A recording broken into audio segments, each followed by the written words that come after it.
Hi everybody, me again, ready for another day of stories. So today we have got a story called A Year in the City, and you're going to see how this city changes over the seasons, and I hope you will remember lots about that from our seasonal walks. Now Charlie has made his way up here onto the shelves today. He got tired of being cuddled, so everybody is ready. I hope you're all sitting comfortably and will enjoy A Year in the City.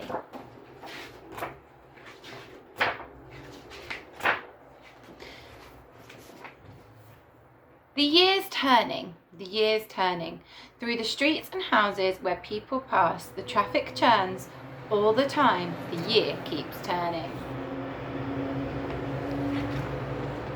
January starts, it's dark in the morning and the trees are bare as are the TV aerials. Everyone's setting off for work. There are children kicking around the bus stop. The drivers scrape ice off their frozen cars. Nobody talks. They breathe out steam, hurry along past the cold streets, birds, and down the stairs into the underground. Rush, squash, squeeze, push, rattling warm into the centre of town.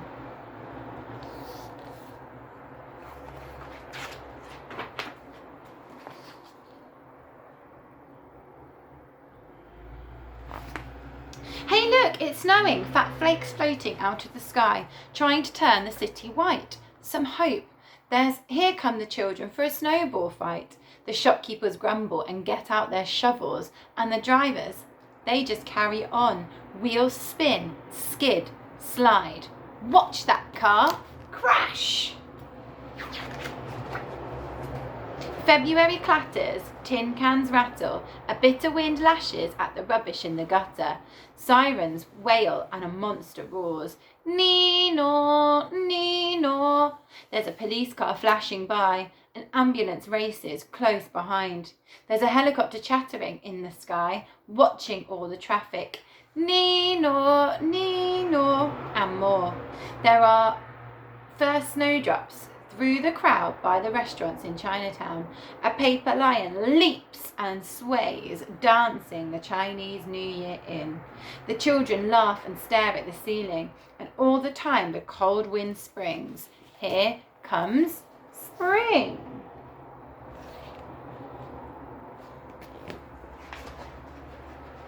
March stretches, the days grow, and it's time to wash the windows, clean the house. Look up there, the men are cutting back the trees and the big plane trees before the leaves come out. They've got their chainsaws roaring, gnawing at the branches till they fall into a tangle on the road below. And there's a street sweeper out, there's a lorry cleaning the drains, and there's a washing line flapping. But here comes more rain, oh no! A woman cleans windscreens when the traffic lights go red, and even the buses at the depot take their turn in the giant rollers of the big bus wash.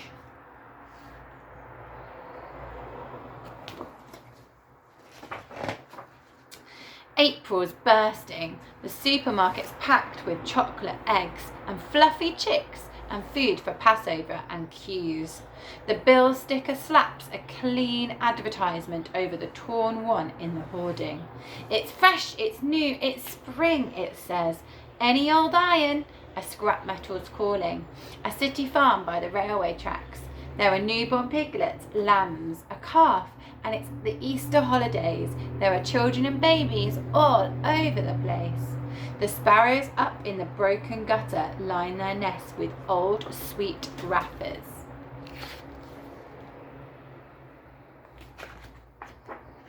Everything comes out in May.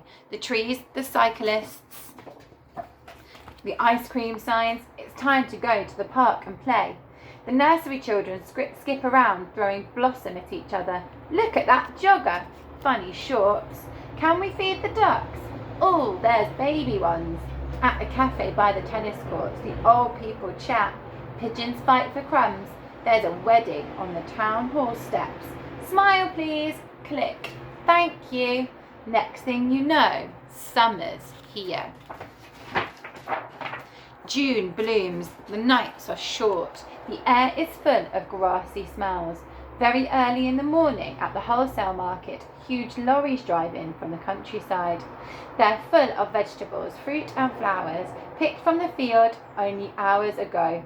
Those yawning shopkeepers come to buy goods to fill their shops for opening time and drive off through the just walking city. Along the streets the roses bloom, hedges are clipped and mowers drone, and the strange things grow in the strangest of places. July. Sweets, windows wide open. Just listen to the city roaring in heat. At lunchtime the office workers pour into the square to find some air. The big trees rustle, the traffic fumes. A masked man with a spray walks by, killing the weeds. Between the paving stones, and here's the junior school summer fair. There's a steel band and a fancy dress parade.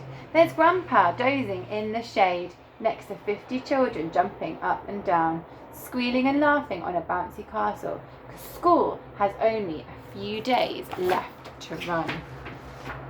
Then August sighs. Trainloads of people leave the stations, cars piled high with tents and cases. Welly boots and suntan cream are setting off on the motorways, getting away for the holidays, leaving the streets to their August ways. And to the tourists who come in high-top buses with their cameras and sunglasses, they go for boat trips on the river, troop in and out of museums and churches, and into the squares to stand and stare at dozy dogs on dusty doorsteps, tired windmills whirring and swirling, the litter, children flopping in the sprinklers trying to get cool. August days are lazy days, even if the traffic is half asleep. Autumn's here, September snaps, the roads hum. Wake up, time for work. The children set off back to school with heavy bags and stiff new shoes. The little ones are clinging to their parents' hands, all terror and excitement of their first day at school. On Saturday, down at the football ground, the season starts. The big match brings the crowd that sways and chants and sings, while out in the park, the first leaves begin to fall. October pause. Golden, still, but there's so much work to be done before winter. There's a painter hurrying to finish the drain pipes and the windowsills. The roofers bang on the last nails in and take down their scaffolding poles. The children squabble for conkers. Ice cream vans play hopeful tunes, but the sweet shopman cleans out his freezer. No more now until next summer comes. And down at the allotments there are potatoes and carrots to dig up and store. The days are shrinking, the nights are growing. The children dressed up as witches and ghosts hunt the pavement, calling trick or treat. Then November strikes. Now a cold wind whips the branches, strips the last leaves off the trees, and chases them along the streets. They block the drains. Then it rains. Big puddles grow, and passing traffic throws up waves of water at the forest of umbrellas walking by.